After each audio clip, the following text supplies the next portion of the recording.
Welcome to HDTV. You're now rocking with your boy.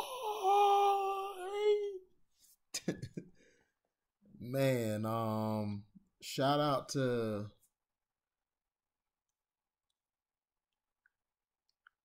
shout out to Andrew Gray, man, for supporting the page, man. I really appreciate you, my brother. Man, it's because of you. It's because of you, man, that I do this, and everybody. I love doing this. Like I said, and shout out to Carcino for life, man. You guys go support the brother, man. Y'all go support who did it this time. C Pen for the win, man. Those my brothers, all three of them, man. They're an inspiration to me.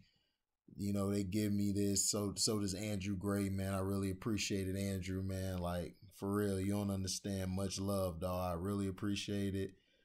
And shout out to Detroit T, Uncle Frank, the town's own, Nick Jacobs, Sterling Young, man. Even though we disagree about Eminem, that's still my boy from Florida, man. You know, Quentin Lee, Joe Cool, man. I appreciate all y'all brothers. Valentine Outlaw, all y'all, man. Y'all really bring a lot to the page. Now, I just want to pay some respects today. Well, not pay respect, but hope for the best.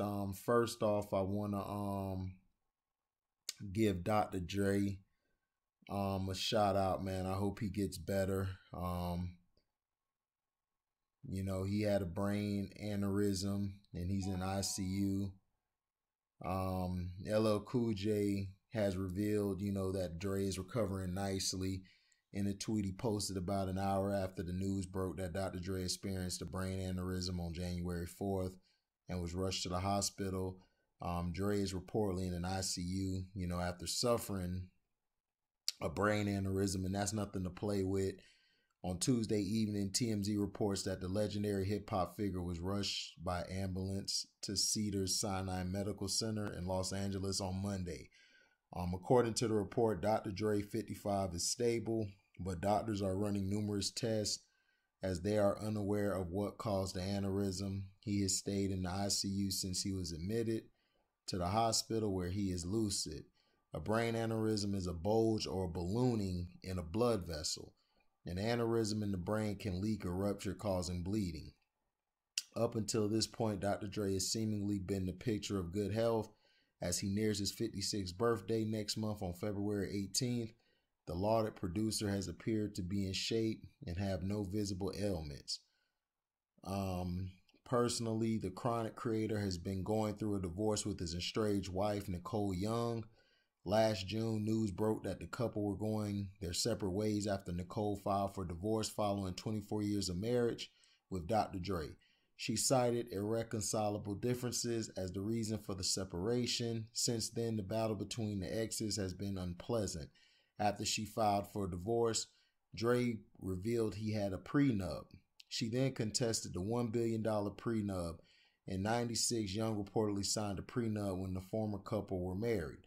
2 years later, Dre allegedly made the legal documents invalid. His estranged wife allegedly claims he pressured her into signing the paperwork and tore up the agreement in front of her, rendering the prenup agreement null and void in '98. In September of 2020, a new angle emerged when Nicole Young reportedly asked for over $1.9 million a month in temporary spousal support. According to Forbes, Dr. Dre is worth $800 million. The same month, she was allegedly accused by Dre and a recording studio partner of emptying a business bank account of $360,000. She, Dre, and Larry Chapman founded a recording studio together in 2015. So, we just pray for him, man, to get better. That's nothing to play with. A brain aneurysm is very serious, man, and I pray that he gets better. You know, that's all we can hope for.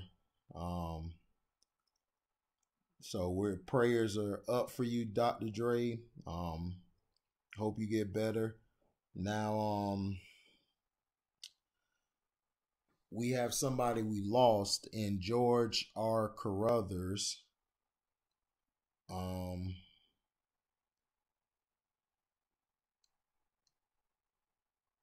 If it lets me do it. Hold on. Okay. Hold on, guys. My computer is tripping.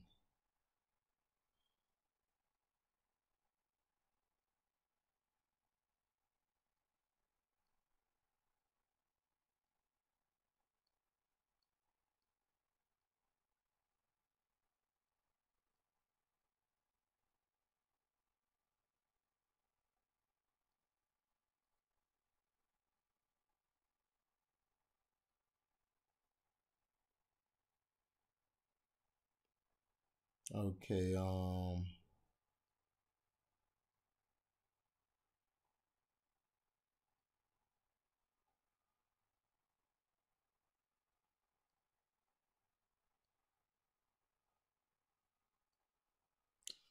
well, that didn't show up right there. Hold on. I apologize, guys. Bear with me. Um,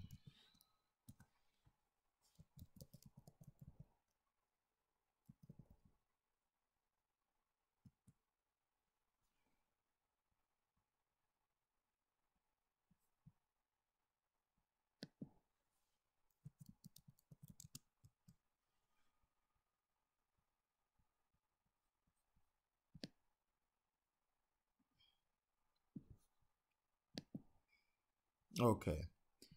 Um, Sorry about that, guys.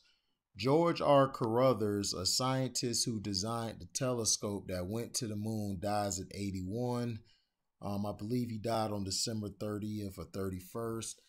George R. Carruthers, an astrophysicist and engineer who was the principal designer of a telescope that went to the moon as part of NASA's Apollo 16 mission in 1972 in an effort to examine Earth's atmosphere and the composition of interstellar space, died December 26 at a Washington hospital.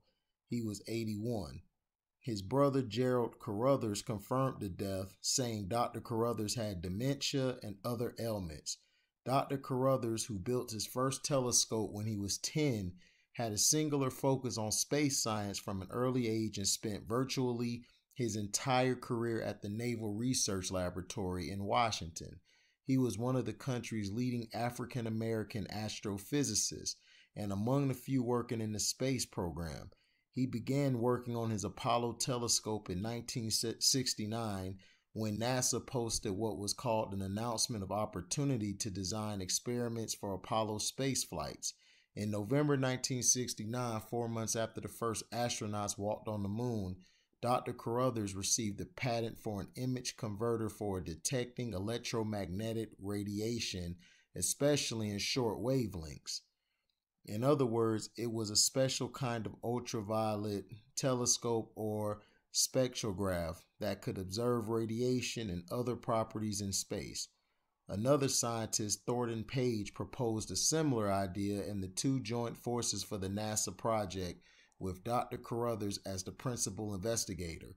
Assuming the dual roles of conceptual scientist and practical engineer, Dr. Carruthers led a team that designed a telescope that could electronically amplify images from space through a series of lenses, prism, and mirror, just 3 inches in diameter. Then, by converting photons to electrons, the images could be recorded on film.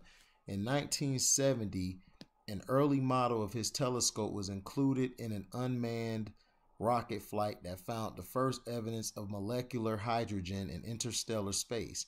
The instrument, sometimes called an electronographic camera, had to be small enough to fit aboard a spacecraft, strong enough to withstand the rigors of being on the lunar surface, and precise enough to measure materials that could be observed only in ultraviolet light.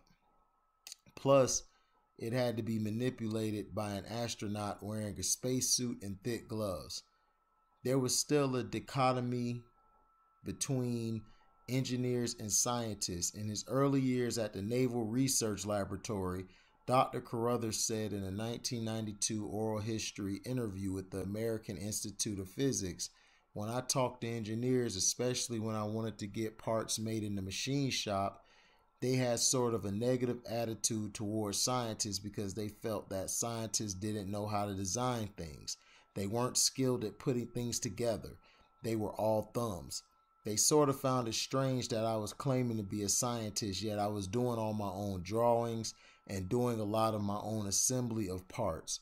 When mounted on a tripod, Dr. Carruthers' lightweight magnesium telescope stood about 4 feet high. It was covered in gold plate to protect it from the moon's extreme temperatures. Dr. Carruthers gave instructions to astronaut John W. Young, the Apollo 16 commander, on how to operate the device. On April 21st, 1972, the lunar module from Apollo 16 touched down on the moon. For the next 71 hours, Young and fellow astronaut Charles Duke used Dr. Carruthers' telescope to peer deep into space, capturing more than 200 images of Earth's atmosphere, hundreds of stars, and distant galaxies. In essence, it was a planetary observatory on the moon, the first time such a sophisticated telescope had been used by astronauts in space. The observations had far-reaching implications for astronomy, astrophysics, and the understanding of how stars are formed. It was spectacularly successful, imaging the Earth's outermost atmosphere in its entirety in the far ultraviolet range of the spectrum. David Dvorkin, senior curator of the history of astronomy at the National Air and Space Museum, told the Washington Post in an email, it also surveyed myriad cloud of gas, stars, and galaxies in deep space. Dr. Carruthers continued to refine his telescopes and develop experiments at the Naval Research Laboratory for decades. In 1986, one of his instruments captured an ultraviolet image of Halley's Comet. He also designed instruments used aboard Skylab in space shuttle flights and for satellites measuring polar auroras and luminescent in the upper atmosphere. Dr. Carruthers' original Apollo 16 telescope is still on the moon where the astronauts left it in 1972. A replica has been displayed at the Air and Space Museum. George Carruthers was one of the most amazingly focused scientists I have ever met, Dvorkin said. He lived to innovate and was endlessly improving his design for a telescope that could electronically amplify light by orders of magnitude and yet was robust enough to survive a rocket flight. His telescopes were physically small yet extremely powerful. George Robert Carruthers was born October 1st, 1939 in Cincinnati. His father, an engineer who worked at Ohio's Wright-Patterson's Air Force Base, died when Dr. Carruthers was 12. The family, which included 4 children, resettled in Chicago, where his mother worked for the U.S. Postal Service. Dr. Carruthers built his first telescope out of glass lenses and a cardboard tube. He won science prizes throughout his youth, read science fiction, and was fascinated by space exploration, an idea in its infancy. At the University of Illinois at Urbana-Champaign, he received a bachelor's degree in aeronautical engineering in 1961, a master's degree in nuclear engineering in 1962, and a doctorate in aeronautical and astronautical engineering in 1964. He then became a research physicist at the Naval Research Laboratory. In a rare 1971 interview with the Post, Dr. Carruthers said he worked 14 hours days, 7 days a week. In the 7 years he had been at the Naval Lab, he had not yet taken a vacation. He was described as painfully shy, but something happens to George when he addressing his peers on astrophysics. A colleague told the Post he gives beautiful lectures. Beginning in the 1980s, Dr. Carruthers worked extensively with science outreach programs, particularly in schools with large numbers of black students. He developed an apprentice program for high school students at the Naval Research Laboratory and taught summer courses for science teachers in D.C. public schools. After retiring from the research laboratory in 2002, he taught Earth and space science for several years at Howard University. Dr. Carruthers, who lived in the district, received the NASA Exceptional Scientific Achievement Medal and was named to the National Inventors Hall of Fame.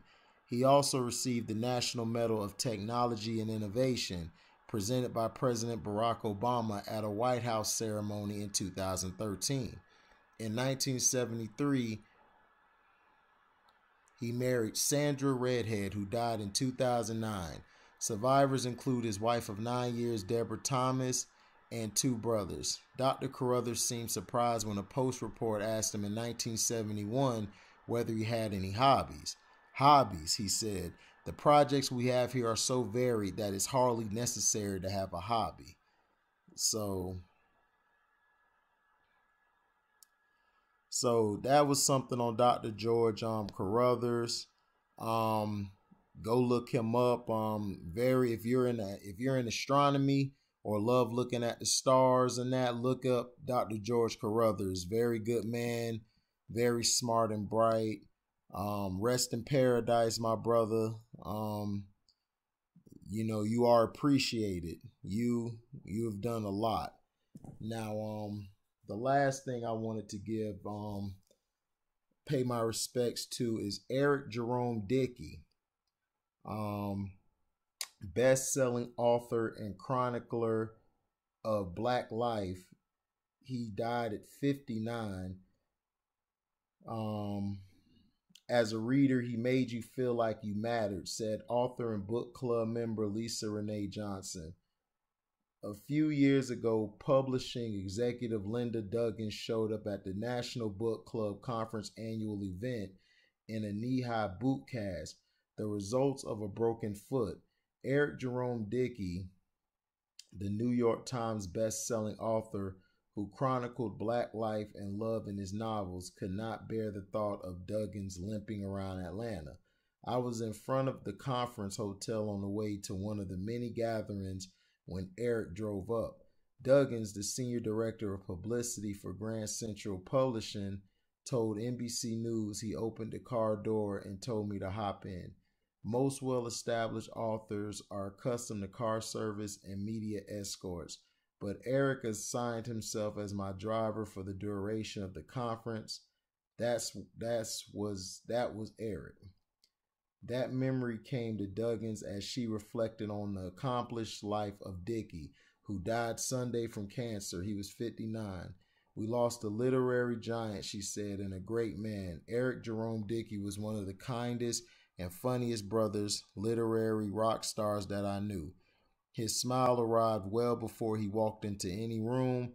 The wildly popular author lived in suburban Los Angeles and had been battling cancer for the few years, family and friends said. He underwent a bone marrow transplant in 2019 and was hospitalized for 3 months. He said he had lost 44 pounds down to 147. In January 2020, my college weight, he joked. Dickey, an only child raised by his grandmother, had 3 daughters. A private person, Dickey shared his illness with a select few. His aunt, Carolyn Jerry, said he had been recovering well, but he did not join the family for Thanksgiving.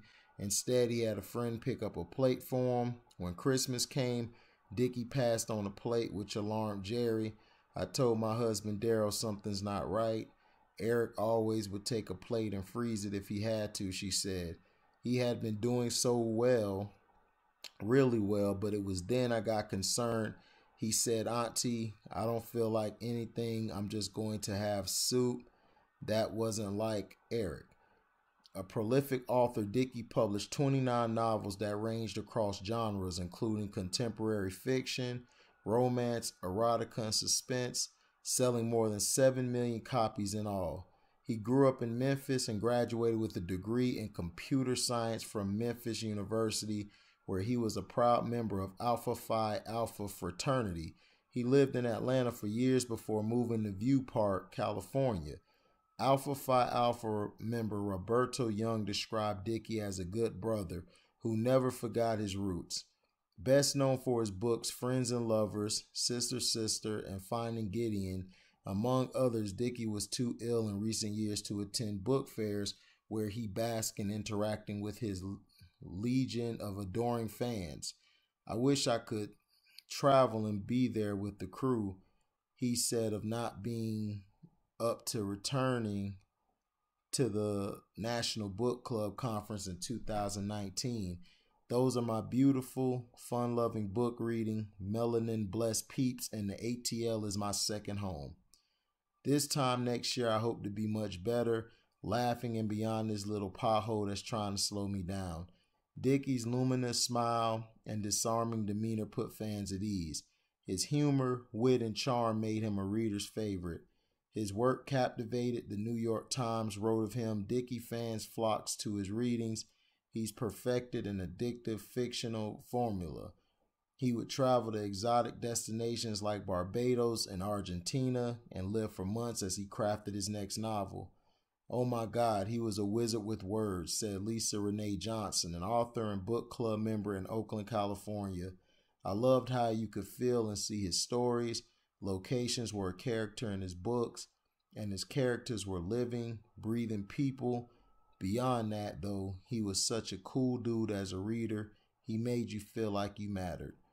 Dickey worked as a stand-up comic before writing novels that grew into writing poetry and short stories before expanding to books. In a short time, he became a literary star, but it did not show in his actions. When I started as a self-published author, said Kimberla Lawson-Roby, now also a New York Times best-selling author, I didn't know anyone in the literary world, but I met Eric at a literary event. He came up to me, introduced himself, and congratulated me. Since then, he's became one of my biggest supporters. He would offer advice I didn't have to ask. He was so generous and full of life. I loved the way he embraced other authors. He really was my brother in this industry. Travis Hunter, an author in Atlanta, related to Roby's sentiments. Hunter and Dickey met at a literary event when Hunter published his first book. No one knew me, Hunter said.